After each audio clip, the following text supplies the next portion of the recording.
بسم الله الرحمن الرحيم.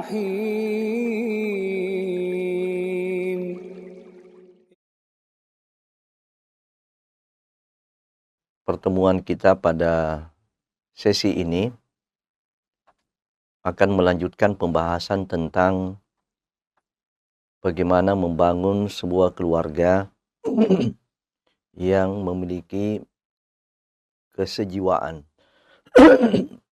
Satu model keluarga yang apabila tercipta dan terwujud kesejiwaan di dalam berumah tangga, maka inilah pilar kedua terpenting dari sebuah keluarga yang sakinah, mawaddah, warahmah. Kita telah mengkaji 5 langkah untuk mewujudkan kesejiwaan keluarga atau kesejiwaan pasangan suami istri. 5 langkah itu yang pertama adalah membangun saling pengertian di antara pasangan suami istri. Kemudian langkah yang kedua adalah saling membuka diri di antara pasangan suami istri. Yang ketiga adalah berdamai dengan dinamika dalam berumah tangga. Yang keempat adalah ibda' binafsik, memulai dari diri sendiri. 3 langkah yang disebutkan tadi itu, jangan kita menunggu dari pasangan kita, tapi kita memulai dari diri kita sendiri. Kemudian yang kelima, pada pertemuan yang lalu kita telah membahas tentang langkah yang kelima, yaitu terimalah pengaruh daripada pasanganmu. Terimalah pengaruh dari pasanganmu. Sekarang kita akan masuk pada langkah yang keenam. Merelakan diri untuk berubah. Ini adalah merupakan langkah penyempurna dari langkah sebelumnya. Langkah sebelumnya meniscayakan untuk menerima pengaruh dari pasangan kita. Nah, untuk melengkapi langkah ini, maka kita harus merelakan diri untuk berubah. Sebab konsekuensi daripada pengaruh pasangan adalah kesiapan kita untuk berubah. Mari kita lihat kenapa kita harus berubah. Kenapa kita harus merelakan diri untuk berubah?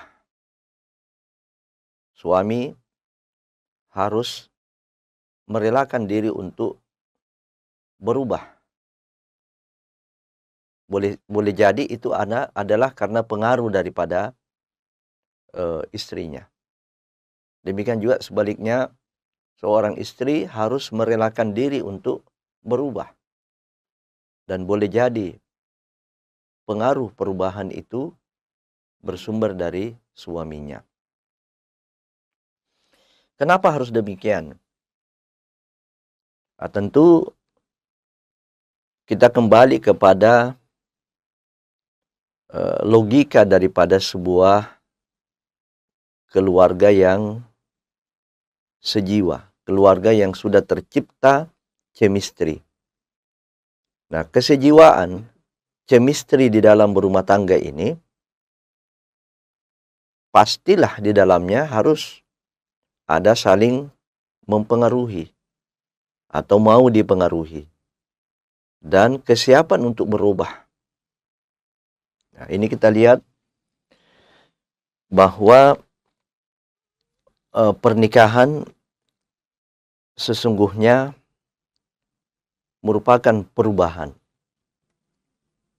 pernikahan sesungguhnya adalah merupakan satu momentum perubahan di dalam fase kehidupan kita, yaitu berubah dari status jomblo kepada status apakah suami atau sebagai istri. Apa ciri utama daripada status jomblo itu? Ya, hidup kita bebas, tidak terikat. Itu kalau kita masih berada pada fase jomblo. Hidup kita bebas, hidup kita tidak terikat. Ya, kalau ada ikatan-ikatan, ya itu ikatan rumah tempat kita tinggal, sekolah, kampus, tempat kita menuntut ilmu. Ya, tetapi di luar itu, umumnya kita bisa mengatur diri sendiri. Kita bisa menentukan apa yang kita inginkan. Dari waktu tidur kita,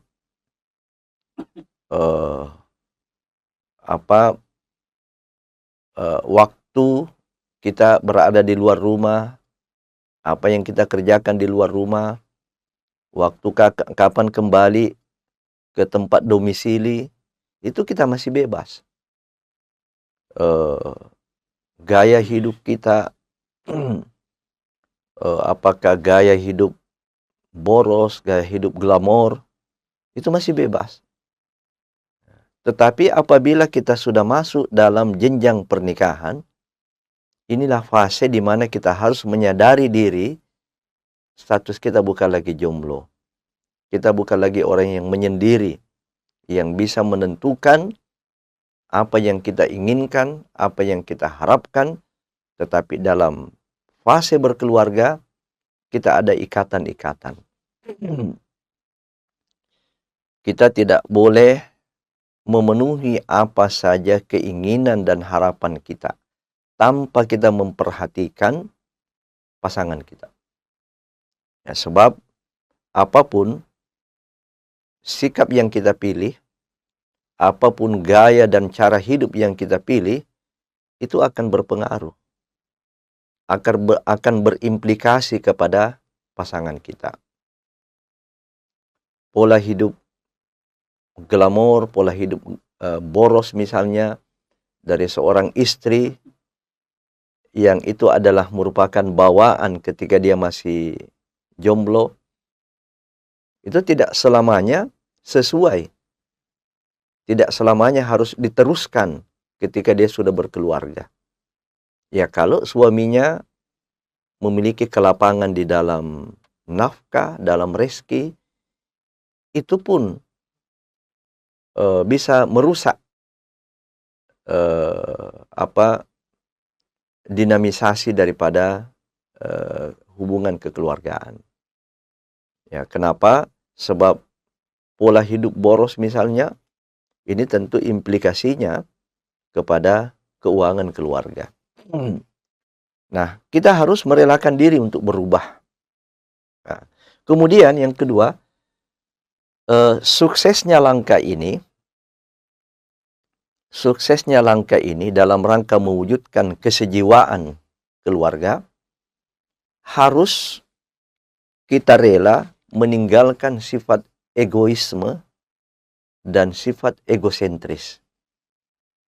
Apa itu egoisme? Yaitu satu prinsip hidup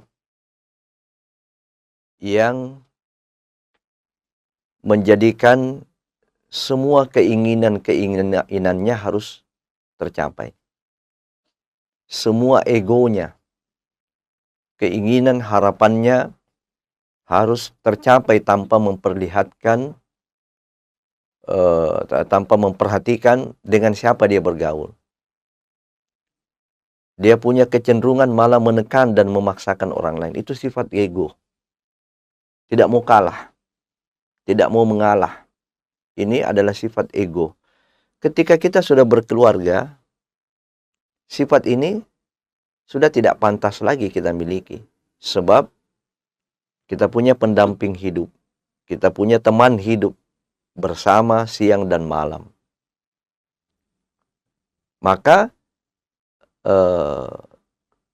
sifat merubah diri ini tidak bisa apabila kita tidak berani dan tidak mau berkorban untuk meninggalkan sifat egoisme. Demikian juga egosentris.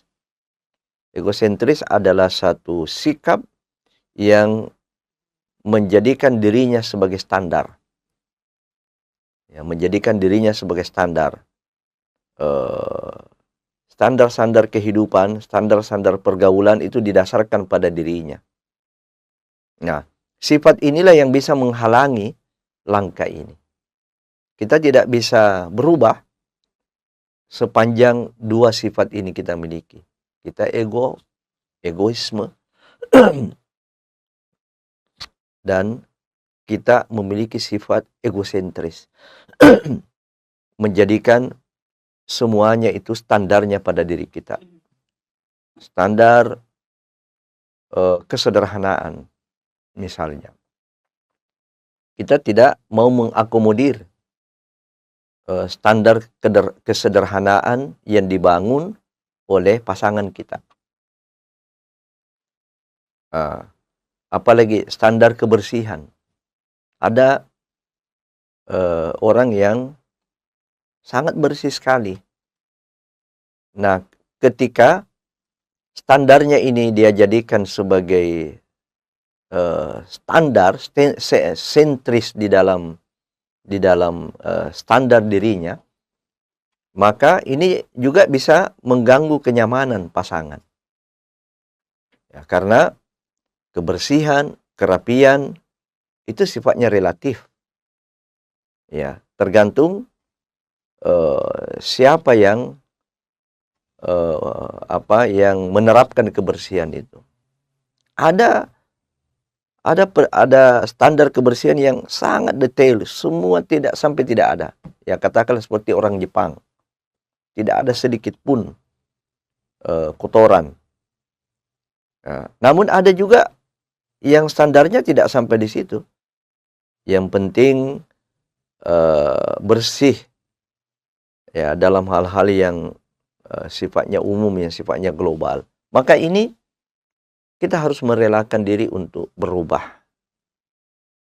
Merubah standar, ya, menurunkan standar. Kalau standar kita terlalu tinggi, kita turunkan. Nah, kemudian yang ketiga, tujuan daripada merelakan diri untuk berubah ini adalah temukan jalan tengah. Ini adalah merupakan sasaran, tujuan daripada langkah merelakan diri kita untuk berubah adalah di dalam rangka untuk menemukan jalan tengah. Ya, menemukan titik temu. Ya, titik temu sehingga melahirkan entitas baru dari keluarga kita. Melahirkan identitas baru, ya, dari keluarga kita. Demikianlah hakikat daripada kesejiwaan itu. Bersatunya dua insan yang berbeda, lalu kemudian menyatu menjadi sebuah pasangan, menjadi sebuah identitas baru, hasil daripada saling mempengaruhi dan hasil daripada kesiapan untuk saling berubah. Kemudian sifat saling merelakan diri untuk berubah ini pada hakikatnya akan sukses, akan berhasil ketika kita rela meninggalkan kebiasaan-kebiasaan negatif maupun kebiasaan yang mengganggu kenyamanan pasangan. Nah, inilah sebenarnya juga inti dan hakikat daripada perubahan. Kita mau berubah terhadap kebiasaan-kebiasaan kita yang negatif ketika masih jomblo. Kita punya kebiasaan yang negatif. Maka kebiasaan kita apabila mengganggu yang lain, apabila mengganggu pasangan kita, ini kita harus evaluasi. Apalagi memang kebiasaan itu sudah eh, cenderung kepada dosa, ya, cenderung kepada maksiat. eh, itu artinya kita telah menghadirkan neraka di dalam keluarga kita. Kita telah menghadirkan faktor-faktor yang menyebabkan keluarga kita tidak akan mencapai keluarga yang sakinah, mawaddah, warahmah. Demikian juga kita harus menghilangkan hal-hal yang mengganggu kenyamanan pasangan. Nah, inilah pentingnya, ya, dan rambu-rambu bagaimana kita merelakan diri untuk berubah.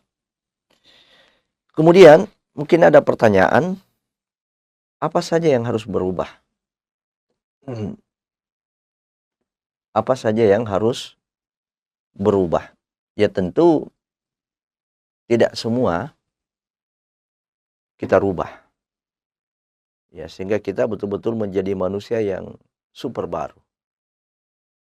Tapi yang berubah di sini tadi kembali kepada standar kebiasaan buruk, kebiasaan yang negatif. Kemudian yang kedua, bisa saja ada kebiasaan itu positif tapi mengganggu pasangan. Ya, maka di sini kita lihat yang harus berubah dari setiap pasangan, dan semua harus merelakan diri untuk berubah, yaitu kebebasan dan keterikatan. Jadi kita tidak berada lagi pada fase kehidupan yang serba bebas. Kebebasan kita dibatasi. Ya, ekspresi kita, cita-cita kita, harapan kita, gaya hidup kita itu sudah tidak bebas. Sebab kapan kita bebas, ini bisa mengganggu kita punya pasangan. Sebebasnya saja kita pulang rumah di tengah malam, karena mungkin itu kebiasaan kita di waktu masih jomblo. Kita pelesiran di luar rumah pada malam hari, kita mau pulang jam 12 malam, kita mau pulang jam 2 malam, ya. Itu tidak masalah mungkin ketika kita masih jomblo. Ya, tetapi apabila kita sudah berkeluarga, ini sudah tidak cocok lagi. Ya, bagaimana kita mau membangun sebuah keluarga yang kuat, keluarga yang bersenyawa, kalau kita tidak merelakan diri kita untuk berubah dalam hal kebiasaan-kebiasaan buruk. Di sini sudah ada keterikatan, ya, keterikatan. Kuncinya membangun kebebasan dan keterikatan yang diinginkan agar kesejiwaan ini bisa tercipta adalah sesuaikan dengan keinginan dan pasangan. Sesuaikan dengan keinginan pasangan kita. Nah, kita berubah pada berbagai keinginan-keinginan yang mengganggu pasangan kita. Ya, bahkan sedapat mungkin kita melakukan konfirmasi. Ya, kita keluar pada waktu pagi, kemudian selesai aktivitas di luar, kita harus kembali ke rumah, lalu kemudian kita singgah di mana, dalam waktu berapa lama, ini sebaiknya kita konfirmasi. Kita konfirmasikan. Ya, sebab adanya perubahan-perubahan yang tanpa konfirmasi,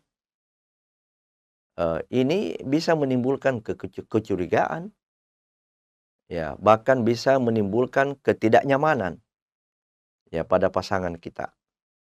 Nah, kalau istri kita sudah tahu bahwa jam pulang kita kerja, di rumah kita sudah ada sebelum asar, di rumah kita sudah ada jam 4 misalnya, lalu kemudian cenderung terjadi perubahan. Perubahan karena eh, kita menganggap diri kita ini sudah tidak punya keluarga, tidak punya istri, tidak punya anak, ya. Maka lambat laun muncullah kecurigaan. Awal pernikahan, suami jadwal keluarnya, jadwal pulangnya teratur, tiba-tiba terjadi perubahan. Ini bisa menimbulkan kecurigaan dan bisa menimbulkan kekhawatiran. Nah, maka disinilah medan pertama kita berubah dalam hal kebiasaan dan keterikatan. Yang kedua adalah berubah dalam hal cita-cita dan realitas keadaan. Mungkin ketika kita jomblo, punya cita-cita untuk meraih pendidikan yang tinggi. Tidak hanya S2, mungkin ada yang bercita-cita sampai S3. Baik itu istri maupun suami. Ketika masuk di dalam rumah tangga, tidak semua cita-cita dan harapan kita ini harus terwujud. Boleh jadi karena tempat, sehingga menghendaki adanya perubahan. Boleh jadi karena seorang suami ikut istri, atau istri ikut suami, ya, di mana di tempat itu tidak memungkinkan cita-cita kita bisa terwujud. Persoalan tempat, juga persoalan kondisi, keuangan, kondisi nafkah rumah tangga. Tidak boleh semua cita-cita dan realitas kita ini masuk dalam berumah tangga itu dipaksakan harus terwujud. Maka harus juga kita memahami realitas yang terjadi. Al-Quran sendiri memang selalu memotivasi kita untuk meraih cita-cita yang tertinggi, untuk selalu merengkuh harapan-harapan yang ideal. Namun Al-Quran juga tidak menafikan adanya perubahan-perubahan kondisi. Allah Subhanahu wa taala berfirman, ba'da a'udzubillahi minasyaitonir rajim, ya ayyuhalladzina amanu taqullaha ya ayyuhalladzina amanu taqullaha haqqa tuqatih wa la tamutunna illa wa antum muslimun. Ini perintah untuk bertakwa yang ideal. Wahai orang yang beriman, bertakwalah kepada Allah dengan takwa yang sebenar-benarnya. Ini takwa yang ideal. Tapi Al-Quran juga menyebutkan fattaqullaha mastata'tum. Bertakwalah kepada Allah sesuai dengan kesanggupan. Kita berupaya bercita-cita yang ideal, memiliki harapan-harapan yang setinggi-tingginya, tetapi jangan sampai kita mengabaikan kondisi realitas yang terjadi. Disinilah diharapkan kesiapan pengorbanan. Kesiapan suami dan istri berubah, yaitu dengan cara siap mengorbankan rencana dan harapan-harapan. Yang ketiga adalah berubah kebiasaan dan gaya hidup. Merubah kebiasaan dan gaya hidup ini juga